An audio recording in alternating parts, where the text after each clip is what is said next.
저한테 상담 받으신 분들이 굉장히 많아요. 끝도 없이 내려가네요. 아까도 말씀드렸던 것처럼 300에서 400명이시기 때문에 그러면은 이제까지 몇 명 정도 얼마 대출을 도와줬어요? 이제까지 대출을 도와드린 분만 은행원을 포함하지 않고 퇴사하고 약 2에서 3년 동안만 한 300에서 400명 정도 대출 받기를 도와드렸고요. 누적한 금액이 거의 한 1,500억 정도 됩니다. 1,500억이요? 네. 도대체 1,500억에도 어디서 나오는 거예요? 그만큼 대출을 받고 도움을 받으시는 분들이 굉장히 많아요. 그리고 이제 집을 사는 데 있어서 이미 받을 능력이 충분하신데도 불구하고 어려워하시는 분들이 많으시죠. 근데 그런 분들을 도와드리다 보면 수억 원의 대출이 슉슉슉 받게 되시는 거죠. 안녕하세요. 안녕하세요. 자기소개 한번 부탁드릴게요. 네, 안녕하세요. 대출 컨설턴트 하루안보입니다. 대출 컨설턴트가 뭐예요? 대출 컨설턴트가 최근에 대출 규제가 심해지고 사람들이 집 사면서 대출에 대해서 굉장히 어려움을 겪고 있는데 그 어려움을 겪는 분들께 강의도 해드리고 1대1로 과외식으로 컨설팅도 하고 있는 그런 일을 하고 있습니다. 대출을 가르쳐주는 사람이라고 보면 되는 건데. 그렇죠. 예. 대출에 대해서 알려드리고 대출을 잘 받는 방법을 옆에서 서포트해드리는 그런 역할을 하고 있습니다. 근데 대출을 실제로 교육을 받아야 돼요? 그냥 은행 가면 다 해주는 거 아니에요? 과거에는 그랬는데 최근에는 대출 규제가 굉장히 심해졌거든요. 그래서 은행에 간다고 해서 모든 문제가 해결되지가 않아요. 은행원분들께서 여러분들 한 명 한 명한테 모든 걸 설명해 드릴 수 있는 입장도 아니고 하다 보니 결국에는 스스로 알고 가야 되거든요. 그래서 저 같은 사람들한테 대출에 대해서 배우고 최대한 대출을 잘 받을 수 있는 그런 전략을 짜서 은행을 이용하신다고 생각하시면 되겠습니다. 저희 계신 분은 직원분이신가요? 네, 맞습니다. 예. 2명 규모의 사무실 직원 되게 크시는데 교육이 잘 되시나 보네요? 교육은 많은 분들이 듣고 계시고 사실 사무실 규모가 이 정도까지 크지 않아도 되는 직업이긴 하지만 저는 이제 교육에 대해서 좀 열정이 있다 보니까 저렇게 강의장도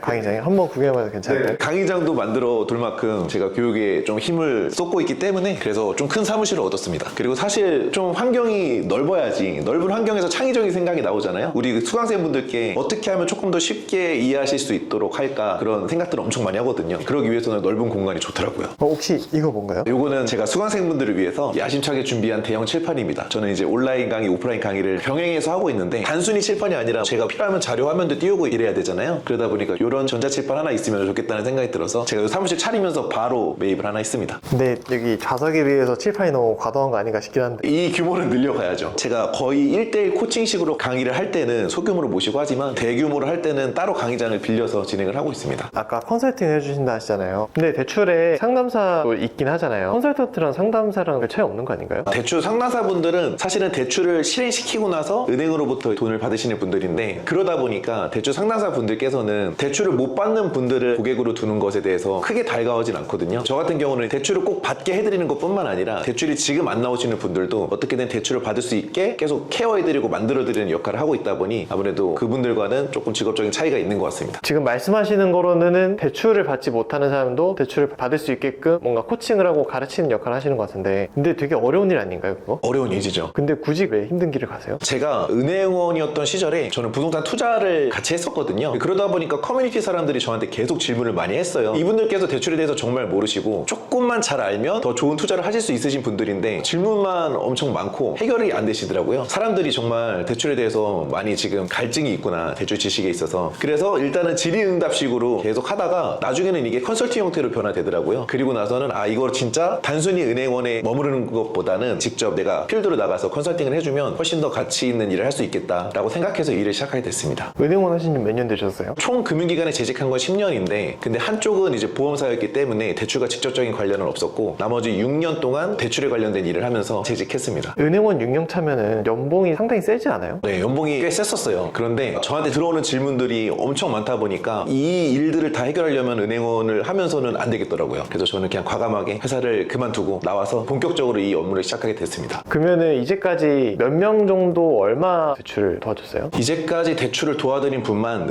은행원을 포함하지 않고 퇴사하고 약 2에서 3년 동안만 한 300에서 400명 정도 대출 받기를 도와드렸고요. 누적한 금액이 거의 한 1,500억 정도 됩니다. 1,500억이요? 네. 도대체 1,500억에도 어디서 나오는 거예요? 그만큼 대출을 받고 도움을 받으시는 분들이 굉장히 많아요. 그리고 이제 집을 사는 데 있어서 이미 받을 능력이 충분하신데도 불구하고 어려워하시는 분들이 많으시죠. 근데 그런 분들을 도와드리다 보면 수억 원의 대출이 슉슉슉 받게 되시는 거죠. 그러면 저 한번 볼 수 있을까요? 그 대출 받은 사람들? 네네, 제가 상담한 내역을 보여드려 볼게요. 제가 대출 상담을 비대면, 대면 둘 다 병행하거든요. 그러면서 이제 그분들의 고민을 적게끔 하고 그 고민에 대해서 제가 코멘트를 하는 방식으로 대출 상담을 진행합니다. 그래서 보시면 저한테 상담 받으신 분들이 굉장히 많아요. 끝도 없이 내려가네요. 아까도 말씀드렸던 것처럼 300에서 400명이시기 때문에 이 한 명당 대출 한 어느 정도 받아요? 한 명당 평균 액수는 대략 한 3억에서 5억 정도 되는 것 같아요. 물론 안 받으시는 분들도 계시지만 어떤 분들은 뭐 받으시면 30억, 40억 받으시는 분들도 계셔서 뭐 제가 단순하게 개인 대출만 진행하는 게 아니라 기업들을 위한 대출도 전부 다 커버가 가능한 사람이라서 따지고 보면은 한 3억에서 5억 정도 되는 것 같더라고요. 그러면 좀 기억 남으시는 분들이 있어요? 이거 좀 특이하다? 네, 있죠. 진짜 힘들게 오신 분들도 계시고 그리고 액수가 큰 분들도 계시고 제 기억에 남으시는 분은 대표적으로 이분이신데 이분께서는 어쩌다 보니까 신용대출을 받아서 주식을 하다가 이제 주식이 성과가 좋지 않으셨던 분이었어요. 그러다 보니까 마이너스 현금 흐름이 생기신 상태였는데 그거를 타개하기 위해서 어떻게 해야 될까 고민이 있는 상태에서 찾아오신 거죠. 그래서 이분의 일단 재무 분석도 하고 그리고 어떤 식으로 더 금리를 낮추는지 그 전략을 짜들은 다음에 하나 금리를 낮추고 나니까 다른 대출들도 더 저금리로 대안이 가능하게끔 되더라고요. 여기 마이너스 50에서 플러스 50으로 되어 있거든요. 마이너스면은 진짜로 자산 1도 없는 그 마이너스이신 분인 거예요? 맞습니다. 예. 마이너스 현금 흐름이 계속 50만 원씩 나시는 분이었어요. 그래서 더 이상 더 대출도 나오지 않고 갑자기 금리가 오르니까 대출이자가 많이 나가게 되니까 마이너스 현금 흐름이 되신 거죠. 그 상황에서 이제 정부의 지원 상품들을 모르시는 분들이 계신데 사실 내가 거기에 해당되는지 체크하기가 굉장히 까다롭거든요. 근데 그런 걸 다 체크해드려서 해당되는 상품을 매칭시켜드리고 그리고 금리 8%짜리를 3%짜리로 바꿔드린다던가 이런 식으로 해서 이제 하나씩 해결을 해 나가니 결국에는 현금 흐름이 월 플러스 50만 원 정도로 바뀌었습니다. 근데 한 가지 궁금한 게 마이너스 50만 원에서 플러스 50만 원이 됐다는 게 되게 엄청난 일인 건가요? 그냥 알바만 해도 나오는 거 아니에요? 그렇죠. 근데 이분께서는 하시는 일은 똑같이 하시면서 대출에 대한 해결만으로 플러스 100만 원을 만드는 걸 도와드린 거죠. 한마디로 뭐 알바를 하거나 부업을 하거나 그런 거 없이 순전히 그냥 대출 전략만 바꿔가지고 마이너스 손실 나는 거 플러스로 바꿨다는 말씀이신 거죠? 네, 맞습니다. 그러면서 여담이지만 이분께서 요거를 해결하면서 저랑 얘기를 많이 나눴거든요. 제가 한창 사업에 대해서 열을 올리고 있을 때다 보니까 이분도 저한테 이제 자극을 받아서 하나의 작은 사업을 시작했거든요. 거기서 또 추가로 수익이 발생하시게 됐어요. 어떻게 보면 이제 저를 만나서 단순히 대출 손 본 것만으로 플러스 100만 원 그리고 추가로 이제 부업거리가 또 생긴 그런 형태가 됐습니다. 어떻게 보면 사람 진짜 한 명 살렸네요. 그래서 이분께서 컨설팅 비용을 추가로 100만 원 더 입금했어요. 인생이 많이 바뀌었다고. 한 달에 마이너스 50이신 분인데 100만 원 입금한 거면 두 달치 월급 그냥 입금하신 거 아닙니까? 그죠. 예. 위기를 딱 극복하자마자 자기는 이거를 충분히 줄 가치가 있다라고 하시면서 주시더라고요. 재밌네요. 혹시 또 다른 분 있어요? 또 다른 사례가 있는데 저는 성함을 많이 기억하거든요. 아까 300명 넘게 있다 하셨잖아요. 이런 분들 다 기억하시는 거예요? 전부 다 기억은 안 나지만 기억에 남으시는 분들이 몇 분 계셔서 그분들은 성함으로 찾을 수가 있습니다. 이분은 어떤 내용이에요? 이분 같은 경우에는 신혼부부셨는데 저희가 대출 상품이 좋아졌다가 안 좋아졌다 하거든요. 대출 규제도 강화만 되는 게 아니라 어쩔 때는 완화가 될 때도 있어요. 부분적으로. 이분이 마침 집을 살려고 했는데 완화 시점에 저랑 상담을 하게 된 거예요. 본인은 이제까지 대출에 대해서 전혀 받을 수 없다라고 생각만 하고 있다가 제가 완화된 부분을 활용해서 대출을 받아서 집을 살 수 있게끔 도와드렸습니다. 그래서 현금이 한 1억 정도밖에 없으신 분이었는데 마포에 9억짜리 아파트를 등기를 했어요.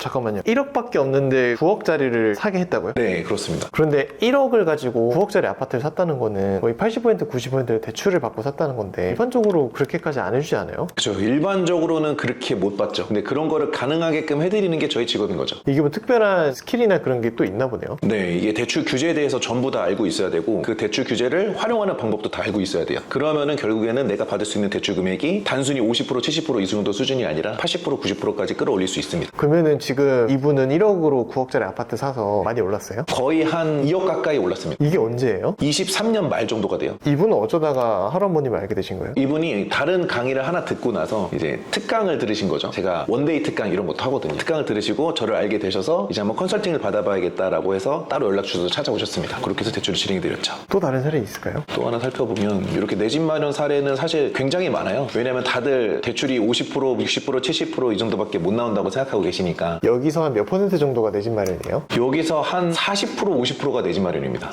생각보다 많네요. 이 내 집 마련 플러스 갈아타기. 어떻게 보면 더 좋은 집을 마련하는 것도 내 집 마련이니까요. 그것까지 하면 40%, 50% 정도 되고 그 다음에 자기의 재무 상태를 조금 좋게 만들고 싶으신 분들, 저금리를 대안하고 싶으신 분들 이런 분들입니다. 제가 또 기억 남으신 분이 이분이 굉장히 기억에 많이 남는데요. 타이틀을 보니까 20억 건물 세이브. 이게 무슨 뜻이에요? 이분께서 건물을 하나 보유하고 계셨는데 그 건물이 이제 경매에 넘어가게 생긴 거예요. 왜냐면은 이자가 감당이 안 되는 상태였거든요. 추가로 대출을 받아서 사업도 이어가야 됐고 그리고 건물에 대한 이자도 내야 되는 상황이었는데 아무도 추가 대출을 안 해주는 거예요. 뭐 아는 은행 지점장 찾아가도 안 되고 상담사 찾아가도 안 되고 저를 찾아오셨는데 좀 긴 호흡으로 전략을 촘촘하게 짜서 결국에는 추가로 2억 5천 정도 대출을 받게 해드렸습니다. 그래서 그거 갖고 이자도 내면서 사업비로 쓰게 되신 거죠. 그래서 지금 사업이 거의 완전 바닥이었는데 지금 다시 살아나셔서 이분은 해외 지출하게 되셨어요. 인생이 많이 바뀌었다고. 이분께서는 자기가 만약에 100억을 벌면 저한테 100억을 투자하시겠다고 하더라고요. 그 정도로 이제 제가 인생에 있어서 많은 영감을 준 사람이라고 해주셔서 참 기억에 남는 사람입니다. 제가 한번 쭉 읽어봤는데 보면은 되게 사연이 자세해요. 경기도 파주시 4층 건물 가지고 있고 대출이 10억 5천에 마통 7천까지 있고 되게 사연을 자세히 보내주시네요. 네네. 저는 최대한 사연을 자세하게 쓰실 수 있게끔 가이드를 드리거든요. 왜냐하면은 단순하게 제가 재무 상태만 봐서는 이게 해결이 안 될 때가 있어요. 지금 상황도 쭉 정리를 하고 이분의 히스토리를 제가 알아야 이 대출을 받기 유리하게끔 상담하는 방법 그리고 서류를 만드는 방법 이런 것까지 알려드릴 수 있기 때문에 자세하게 내용을 좀 받았습니다. 근데 한 가지 궁금한 게 사연을 엄청 자세하게 보내면은 한 사람당 어느 정도 걸려요, 시간이? 케바케예요. 케이스 바이 케이스입니다. 어떤 분은 정말 1시간 상담으로 깔끔하게 끝나는 경우도 있지만 어떤 분께서는 1시간 상담하고 이후에 카톡 상담이 뭐 한 2, 3일 정도 더 추가로 되는 경우도 있고 더 길게 되는 경우도 있고요. 상담이 더 길게 이루어지면은 이 고객분들이 알아서 돈을 더 챙겨주시더라고요. 이분은 저한테 말씀드려도 될지 모르겠지만 한 1,000만 원 정도를 더 주셨어요. 근데 솔직히 20억짜리 건물을 살렸는데 1,000만 원은 줄 것 같긴 해요. 이분은 그 정도는 전혀 아까운 게 아니고 사실은 더 들고 싶었는데 지금 당장은 아직 사업이 살아나고 있는 시점이니까 나중에 보자. 나한테 투자하길 잘했다. 내가 꼭 성공해서 너한테 다시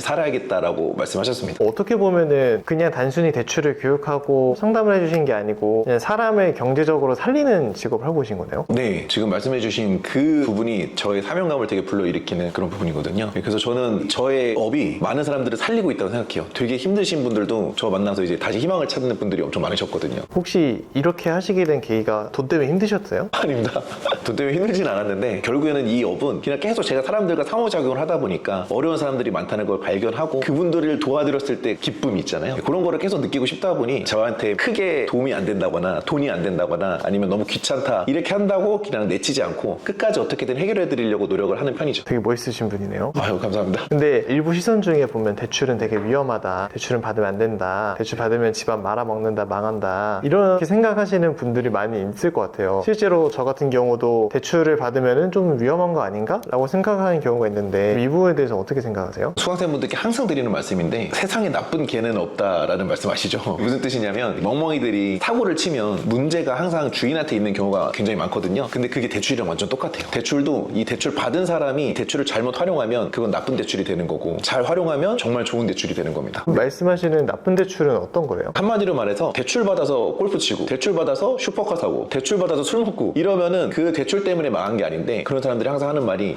내가 대출 받았다가 이렇게 됐잖아 라고 말씀하시더라고요. 실제로 그런 사람들이 많이 있어요? 실제로 있죠. 저도 금융기관 창구에서 근무를 했었잖아요. 그러신 분들은 계속 대출을 더 받으세요. 잠깐의 상황을 타개하기 위해서 잠깐의 기쁨을 누리기 위해서 대출을 계속 받으시더라고요. 그런 분들한테는 나쁜 대출이 되는 거죠. 그거를 반대로 좋게 활용한 사람이 전데 저는 백수 시절에 이제 아르바이트만 하면서 취업 준비하려고 대출을 받았거든요. 취업 준비하기 위해서 아르바이트를 하나라도 줄이려고 그 아르바이트 하나 그만두고 대출을 받아서 한 3, 4개월치 아르바이트를 벌어놓고 그 다음에 취업에 올인을 했어요. 그랬더니 3, 4개월 만에 금융기관에 취직을 한 거죠. 그런 식으로 활용하는 게 좋은 대출인 거죠. 제가 대출이 나쁘다고 인식된 게 뭐냐면은 드라마 같은 데서 보면은 사업하다가 망해가지고 빨간 딱지 붙고 근데 그 대출금 갚냐 안 갚냐 이 돈 내 돈 내놔라만 멱살 잡고 하잖아요. 그거는 어떻게 생각하세요? 대출을 못 갚으면 어쩔 수 없이 대출을 빌려준 은행이나 아니면 채권자 입장에서는 어떻게든 돈을 돌려받을 수밖에 없으니까 차압 딱지를 붙일 수밖에 없는 건 맞긴 한데 그런데 뭐 깡패가 동원되고 이런 거는 요즘 시대에는 없습니다. 돈 빌려준 사람 입장에서는 어쩔 수 없이 돈을 받아야 되니까 갚을 수 있는 것들을 팔아서 대신 그걸 받으려고 하는 거죠. 그래서 어떻게 보면 나쁘다고만 볼 수는 없긴 합니다. 그래서 보면은 식칼도 어떤 분께 쥐어지면 그분이 굉장히 맛있는 요리를 만들 수 있는 도구가 되잖아요. 근데 또 어떤 분께 쥐어지면 사람을 위협하는 흉기가 되는 것처럼 이게 대출이 미디어에서 자꾸 비춰지다 보니까 자극적으로 비춰져야 되지 않습니까? 그러다 보니까 자꾸 흉기로만 비춰지는 것 같아요. 근데 저는 이게 흉기가 아니고 실제로 이렇게 맛있는 요리를 만드는 도구로도 쓰일 수도 있다. 대출에 있어서 그렇게 말을 해주는 역할을 하고 있다고 보시면 됩니다. 하나 궁금한 게 한국 브랜드 트레이시 이동형의 보물지도라고 되는데 이게 뭐예요? 이거 보물지도라는 책을 읽고 저도 이제 저만의 보물지도를 만든 건데요. 브라이언 트레이시라고 하면은 굉장히 유명한 자기 개발 컨설턴트라고 보시면 됩니다. 사업 컨설턴트. 그분의 영상을 보고 제가 많은 영감을 받았기 때문에 저는 지금 대출 컨설턴트로 활동하고 있지만 결국에는 사람의 이제 인생을 컨설팅할 수 있는 사람이 되기 위해서 계속 노력하고 있거든요. 그러려고 하면은 제가 아직 갖춰야 될 게 많고 그래서 제가 갖춰야 될 것들에 대해서 한번 이렇게 보물지도를 만들어 봤습니다. 근데 좀 약간 특이한 게 여기 보면은 서초서 370억에 청프루즈 서밋 55평 40억 이렇게 돼 있잖아요. 대출 받아서 지금 사실 수 있는 거 아니에요? 대출도 비율이 90%라고 하면은 지금 이 물건들을 사려고 하면은 하려면 40억이 필요하잖아요. 그렇기 때문에 지금 당장은 못 사고 현금 3, 40억이 있는 상태는 아니니까. 근데 그나마 저는 이제 나중에 이 아파트든 아니면은 건물을 살 때 그나마 남들보다는 덜 돈이 모였어도 남들보다는 더 작은 자본으로 살 수 있는 방법을 알고 있긴 하죠. 근데 지금은 아닙니다. 네, 지금은 부족하고요.